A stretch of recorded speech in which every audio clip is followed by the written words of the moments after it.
దేవుడికి మంచి మహిమ కలిగిన గాక. హల్లెలూయా. మా ఊర్లో అయితే ప్రతిదానికి హల్లెలూయా చెప్తారు. ఏంటంటే మీరైతే మీరు జ్ఞానవంతులు. మీరు కొండల్లో ఉన్న దుంపలు ఏంటి ఇవన్నీ తిని మీకు ఏమొచ్చింది? కరుణ కూడా రాలేదు మీకు. దేవుడికి స్తోత్రం. మాకు అక్కడైతే ఏంటి అప్పుడు దాకా బాగా మాట్లాడిన వాళ్ళు మమ్మల్ని ఏం చేసేవారంటే మా ఇంటికి రావద్దని వారు సిగ్గేసిపోయేది మాట అండి. అలాంటి పరిస్థితుల్లో మేము ఉన్నాం. కానీ మీరైతే చక్కటి మరి వాతావరణంలో దేవుడు మిమ్మల్ని ఉంచారు. దేవుడికి స్తోత్రం. మీరు అనుకుంటారు మాకు టౌన్కి వస్తే బాగుంటుందని మీరు అనుకుంటారు. మేమేమనుకుంటాం ఈ కొండలోకి వస్తే బాగుంటుంది మేము అనుకుంటాం. ఇక్కడ వారు అక్కడ వారికి ఇక్కడికి రావాలనుకుంటాం. కానీ మరి ప్రభు యేసుక్రీస్తు వారు అయితే ఏం చేశారంటే అన్నాడు వాక్యం అంటే అక్కడ వారు ఇక్కడికి ఇక్కడ వారు ఇక్కడికే రావడం కుదరదు అన్నాడు. ఎందుకు ఇప్పుడు అన్నాడు తెలుసా? ఒక ఆయన చచ్చిపోయాడు ఏంటి, ధనవంతుడు కథన చచ్చిపోయాడు. లాజరు చచ్చిపోయారంట. బేదవాడైన లాజరు చచ్చిపోయాడు, ధనవంతుడు చచ్చిపోయాడు. వాళ్ళిద్దరు చచ్చిపోతే ఆ బేదవాడైన లాజరు అంటే ఎక్కడున్నాడు? అబ్రహాము అనుకుని ఉన్నాడంట. ఈ ధనవంతుడు ఏం చేస్తున్నాడు? అగ్నిగుండంలోండి అరుస్తూ ఉన్నాడంట. ఇదిగో లాజరు, ఇంకో అబ్రహామా, ఇదిగో నీ రొమ్మున అనుకున్న ఆ లాజర్ తోటి నాకు దాహంగా ఉంది, కొన్ని నీళ్ళు నువ్వు నా నాలుగు మీద ఇవ్వమంటే అప్పుడు నేను అక్కడ అంటున్నాడంట నరకంలో మొట్ట పెడతానంటే నేను వచ్చి బయటకు వచ్చి చెప్తాను, మా వాళ్ళు ఉన్నారు వాళ్ళు ఉన్నారు ఎలా చెప్తానంటే అప్పుడు దేవుడు అన్నాడు అక్కడ వారు ఇక్కడికి ఇక్కడ వారు అక్కడికి రావడం కుదరదు. దేవుడికి స్తోత్రం. ఎప్పటి వరకు అంటే పిల్లరా మరి దేవుని యొక్క రాజ్యం అండి ఇక్కడ ఉండగానే భూమి మీద ఉండగానే పరలోక రాజ్యం మీ మధ్యన ఉన్నదన్నాడు యేసయ్య. దేవుడికి స్తోత్రం.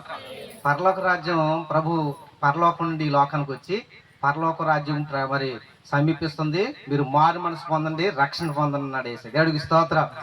మారు మనసు పొందాలి అంటే మారు మనసు అంటే ఏంటి మరి మారు మనసు పొందటం అంటే ఇంతవరకు మనకు కొన్ని దేవుని తెలియక మునుపు అంటే సృష్టికర్త దేవుడు ఎవరో మనకి తెలియక మునుపు రకరకాలుగా నేను కూడా దేవుడు ఎరిగిన మునుపు నేను చాలా పూజ కార్యక్రమం చేశాను, చాలా దేవుళ్ళు మొక్కుకున్నాను. కానీ నా 18వ సంవత్సరంలో నాకు అపెండిసైటిస్ 24 గంటల నొప్పి వచ్చినప్పుడు అండి నేను సాగు బ్రతుకుల మధ్యలో కొట్టుకుంటున్నప్పుడు నాకు ఒక దైవజనుడు మీ ప్రాంతానికి వచ్చి మీ ప్రాంతానికి మేము వచ్చినట్లుగానే ఆ రోజున మా ప్రాంతం వచ్చిన ఒక సేవకుడు ప్రార్థన చేసి వెళ్తే ఆ రాత్రి నన్ను దేవుడు స్వస్థపరిచాడు. దేవుడికి స్తోత్రం. రేపు ఆపరేషన్గా ఈ రోజు రాత్రి యేసయ్య నా దగ్గరకు వచ్చి నన్ను బాగు చేసినప్పుడు నేనప్పుడు దేవుని వైపు తిరిగాను. దేవుడికి స్తోత్రం. అంటే స్వస్థపరిచే దేవుడైనా బాగు చేసే దేవుడు. నేను అంతకుముందు అందరిని అడిగాను, నన్ను బాగు చేయొచ్చు కదా, నాకు ఆపరేషన్ పడకుండా చూడొచ్చు కదా అని అందరి దగ్గరికి వెళ్ళాను. కానీ ఎవరు నాతో మాట్లాడలేదు. కానీ నా యేసయ్య అయితే నేను మాట్లాడకపోయినా నేను పిలవకపోయినా ఆయన దగ్గరకు వచ్చి నన్ను బాగు చేశాడు. దేవుడికి స్తోత్రం. మనం పిల్లలు యేసయ్య ఎవరో మనకు తెలియదు, కానీ యేసయ్య మన దగ్గరకు వచ్చాడు. దేవుడికి స్తోత్రం.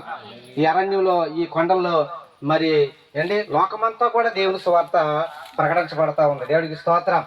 ఈ సువార్త ఎందరైతే నమ్ముతారో నమ్మిన వారికి బాప్తిస్మం ఉండని యేసయ్య చెప్పాడు. దేవుడికి స్తోత్రం. అంటే యేసయ్య మాట్లాడే దేవుడు మాట్లాడుతూ ఉన్నాడు.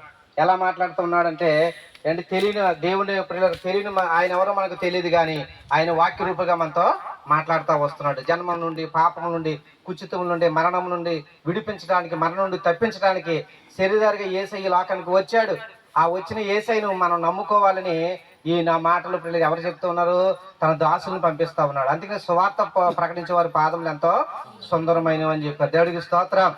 మరి ఈ ప్రాంతంలో దేవుని సేవకులు మీ మధ్యన లక్ష్మణ్ పాస్టర్ గారిని మీ దగ్గర ఉంచాడు దేవుడు మరి ఇలాంటి ప్రాంతాలను ఎన్నుకుని మరి దేవుని సువార్తను ప్రకటిస్తున్న వారందరికీ ఈ రక్షణ సువార్త టీం వారు చేయూతనివ్వాలని మరి పాస్టర్ ప్రకాష్ గారు ఇటుకలకొండలో సేవ చేస్తున్న దైవజనులతో సావాసం కలిగి మరి ఈ యొక్క మెట్టలు గుట్టల్లో నివసిస్తున్న ఈ ప్రాంత ప్రజల్ని దేవుని వైపు తిప్పి ఆయన రాకడికి సిద్ధపరచాలనే ఒక దేవుని యొక్క ప్రేమ చేత మీ ప్రాంతాలకు దేవుడు మేము రాగలుగుతున్నాం. దేవుడికి స్తోత్రం కలిగిన గాక. హల్లెలూయా. కనుక మీ మనందరూ చూస్తే చక్కగా బైబిల్ పట్టుకున్నారు, చక్కగా ప్రార్థన చేస్తున్నారు, చక్కగా దేవుడి మాటలు మీరు ఉంటున్నారు. అంటే బైబిల్లో చెబుతుంది కదా ప్రకటనలలో, దాన్ని చదువువాడు వినువాడు ధన్యుడు అని చెప్పాడు. దేవుడికి స్తోత్రం. కనుక ప్రభువైన యేసుక్రీస్తు మీరు మన మాట వినటం చదవటం వల్ల చదివేవాడు వినేవాడు ధన్యుడు అన్నాడు. కనుక నీ మాటలు ఉంటున్న మనందరం కూడా ఎవరమంటే ధన్యులము. దేవుడికి స్తోత్రం. కడు ప్రియులరా, దేవుడు నా జీవితంలో మరి నా రోగంలో ఉన్న నన్ను బాగు చేశాడు, నన్ను స్వస్థపరిచాడు కాబట్టి నేను ఇక్కడికి రాగలిగాను. అలాగే కాకినాడ నుంచి పాస్టర్ గారు, ఆయన ఒక భయంకరంగా త్రాగుబోతు అండి, గంజాయి తాగిన వ్యక్తి. ఇలాగ చెప్పాలంటే ఇంకో ఇక్కడ వెనకాల ఉండేవాడు ఈయన, మా ఊరైంది, ఈయన పేరు దొమ్మెటి శ్రీనివాస్ గారు. ఈయన 4-5 సార్లు మాల కూడా వేసాడు ఈయన అండి. మాలలు వేసి నన్ను ఏమనేవాడు అంటే, మా అన్ని ఇద్దరు క్లాస్మేట్ మాట, నన్ను ఎటకరించేవారు మాట. వీడు పాస్టర్లు అందరిని తీసుకొస్తా ఉంటాడు, పాస్టర్లు అందరికి దోసి పెట్టేస్తూ ఉంటాడు, ఎందుకనే నీకు అనేవాడు. నన్ను ఎటకరించిన ఈ వ్యక్తి ఇప్పుడు ఏం చేస్తున్నాడు, మొత్తం ఆ ఊర్లో లక్షల రూపాయలు ఖర్చు పెట్టి పాస్టర్లు తీసుకొచ్చి సభలు పెట్టిస్తా ఉన్నాడు. దేవుడికి స్తోత్రం. నిషేధించిన దేవుడు రాయి తాలకమూల రాయిగా చేస్తాడు మాట. దేవుడికి స్తోత్రం కలిగిన గాక. మనల్ని ఎవరైతే నిషేధిస్తున్నారో, ఎవరైతే ద్వేషిస్తారో, అందుకని మన ఎవరిని కూడా ఏమనవసరం లేదు. దేవుడే మనము ఏంటి, ఆయన్ని మన ఈ లోకం ఆయన వచ్చింది, ఆయన ఈ లోకం చేర్చుకుందంటే చేర్చుకోలేదు. ఆయన అన్నాడు, నక్కలకి అంటే మరి ఆకాశ పక్షులకు గూళ్ళు ఉన్నాయి, నక్కలకు బొరీలు ఉన్నాయి, కానీ మనిషి కుమారుడు తలవాల్చుకోవడానికి స్థలము లేదు. అందుకనే దేవుని కుమారుడు ఈ లోకంలో పుట్టినప్పుడు ఆయనకి ఎవరైనా స్థలం ఇచ్చారంటే ఎవరేం లేదు. కానీ ఆయన ఏ స్థలాన్ని కోరుకుంటున్నాడంటే మన హృదయం అనే స్థలాన్ని కోరుకుంటూ ఉన్నాడు, మన దేహం అనే ఆలయాన్ని ఆయన కోరుకుంటున్నాడు ప్రియులరా. కాబట్టి మనము దేవునికి ఏమిచ్చి మనం రుణం తీర్చుకోలేం, కానీ ఏమిచ్చి మనం ఆయనకి బలునిచ్చినా అండి మేకలనిచ్చినా ఆయన అంగీకరించే దేవుడు కాదు. మన నుండి ఏం కోరుకుంటున్నాడంటే, నీ మనసు నాకు ఇవ్వి, నువ్వు నా వైపు తిరుగు, నా తట్టు తిరుగు, నా వైపు చూడు, నన్ను వెంబడించు. ఎందుకంటే నేనే మార్గము, నేనే సత్యము, నేనే జీవము అని ప్రభు అయిన యేసుక్రీస్తు చెప్పాడు. దేవుడికి స్తోత్రం. అంతటి మంచి యేసయ్య. కాబట్టి రాబోతున్న దినాల్లో మనందరినీ కూడా పరలోకం తీసుకెళ్ళడానికి దేవుని కుమారుడుగా ఈ లోకానికి వచ్చారు అండి. మీ మధ్యకి మేము కొన్ని సరుకులు తీసుకొచ్చాం, కానీ ప్రభు అయిన యేసుక్రీస్తు మన కొరకు ఏం తీసుకురాబోతున్నాడు, వాని క్రియలు చెప్పని నేను జీతాన్ని తీసుకురాబోతున్నాడు. దేవుడికి స్తోత్రం. హల్లెలూయా. యేసు ప్రభువు పుట్టిన వెంటనే చేయండి, ఆయన ఎక్కడ పుట్టాడు, పశువుల పాకలో పుట్టాడు. పుట్టిన తర్వాత మన క్రిస్మస్కి ఏం పెట్టుకుంటాం తల్లి, క్రిస్మస్కి చాలా డెకరేషన్ చేసుకుంటాం. దాంట్లో చెట్టు కూడా పెట్టుకుంటాం కదా. అంటే చెట్టుకి మా చిన్నప్పుడైతే చెట్టుని తిన్నారు, రబ్బనరికి తీసుకొచ్చి అక్కడ పెట్టి దాని చుట్టూరుని దాంట్లో కొవ్వొత్తులు వెలిగించేవాళ్ళు. ఇప్పుడైతే లైటింగ్లు వచ్చేసినాయి కదా, అప్పుడైతే లైట్ వైర్లు లేవు, అప్పుడైతే కొవ్వొత్తులు వెలిగించేవాళ్ళు. అంటే అయితే ఆ చెట్టు గురించి నేను విన్నప్పుడు చాలా ఆశ్చర్యపడ్డాను. అంటే ఆ చెట్టుకి ఆ లైట్లు, ఆ డెకరేషన్లో కాయలు గట్రా ఎందుకు కడతారంటే, మరి ప్రభు యేసుక్రీస్తుని ఈ లోకంలో పుట్టినప్పుడు అందరూ వచ్చి వెళ్తున్నారంట. వచ్చి వెళ్తుంటే చెట్టు కూడా వచ్చిందంట. ఆ చెట్టుకి ఏమి లేవు, ఫలాలు లేవంట అండి. ఆ చెట్టుకి ఏమి లేవమ్మా, ఫలాలు లేవని అందరూ వచ్చి జ్ఞానులు వచ్చి ఆరాధించి వెళ్తున్నారు. అలాగే అక్కడికి వచ్చిన వాళ్ళందరూ కూడా ఆయన ఆరాధించి వెళ్తా ఉన్నారు అండి. దేవదూతలు వచ్చారు, ఆరాధించి వెళ్ళారు, ఆరాధిస్తూ ఉన్నారు. జ్ఞానులు వచ్చారు, ఆరాధిస్తూ ఉన్నారు. అందరూ కూడా ఆరాధిస్తుంటే ఈ చెట్టు కూడా వచ్చి అలా నిలబడిందంట. చెట్టు అని ఇలా వచ్చి ఉంటే, ఏముందయ్యా నన్ను ఇంకోటి నేను మరి నా దగ్గర ఏమి కూడా నీకు ఇవ్వటానికి లేదు, నేనేం చేయడానికి నా దగ్గర ఏమి లేదంటే, అప్పుడు ఆ చెట్టుని దేవుడు ఏం చేశాడంటే ఫలములు ఇచ్చే చెట్టుగా దీవించాడంట. దేవుడికి స్తోత్రం.